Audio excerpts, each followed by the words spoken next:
സ്ലീഹാകാലം 5-ാം ചൊവ്വ. വിശുദ്ധ മത്തായി എഴുതിയ സുവിശേഷം 11-ാം അധ്യായം 1 മുതൽ 6 വരെയുള്ള വാക്യങ്ങളുടെ വിശകലനം. സ്നാപകന്റെ ശിഷ്യന്മാർ.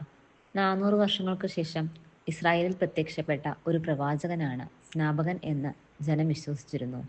അനേകം പേർ അവനെ അനുഗമിക്കുകയും ചെയ്തു. ഒരിക്കൽ 2 ശിഷ്യന്മാരോടൊപ്പം യോഹന്നാൻ നിൽക്കുമ്പോൾ യേശു കടന്നു വന്നു. യോഹന്നാൻ പറഞ്ഞു, ഇതാ ദൈവത്തിന്റെ കുഞ്ഞാട് എന്ന യോഹന്നാന്റെ സുവിശേഷം 1:36 പറയുന്നു. ആ 2 ശിഷ്യർ യേശുവിനെ അനുഗമിച്ചു. അതിലൊരാൾ ശിമിയോന്റെ സഹോദരൻ അന്ത്രയോസ് ആയിരുന്നു എന്ന് യോഹന്നാന്റെ സുവിശേഷം 1-ാം അധ്യായം 40-ാം വാക്യത്തിൽ പറയുന്നു. യോഹന്നാനെ കാരാഗൃഹത്തിൽ അടച്ചതിനു ശേഷം യേശു ദൈവരാജ്യത്തിന്റെ പ്രഘോഷണം ആരംഭിച്ചു. ധാരാളം അടയാളങ്ങളും പ്രവർത്തിച്ചു.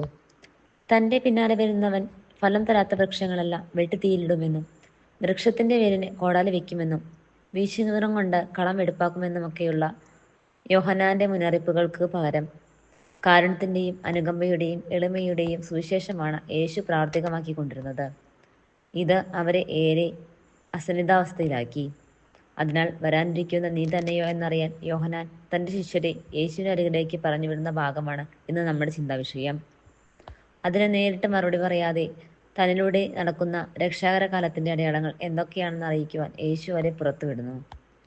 ഇതിൽ ഇടർച്ച തോന്നാത്തവർ ഭാഗ്യവാന്മാർ. വരാനിരിക്കുന്നവരെ കുറിച്ചുള്ള യോഹന്നാന്റെ കർക്കശമായ നിലപാടുകൾ നിറവേറപ്പെടാത്തതിൽ ഇടർച്ചയുടെ ആവശ്യമില്ല. അത് യുഗാന്തത്തിലേക്ക് മാറ്റിവെക്കപ്പെട്ടിരിക്കുകയാണ്. ദൈവകരുണയുടെ മറ്റൊരു മുഖമാണിത്. മാനസാന്തരപ്പെടുവിൻ, ദൈവരാജ്യം സമീപിച്ചിരിക്കുന്നു എന്ന മുന്നറിയിപ്പ് പ്രാവർത്തികമാക്കുന്നവർക്ക് രക്ഷയും നിഷേധിക്കുന്നവർക്ക് ശിക്ഷയും ലഭിക്കുക തന്നെ ചെയ്യും. ആമേൻ.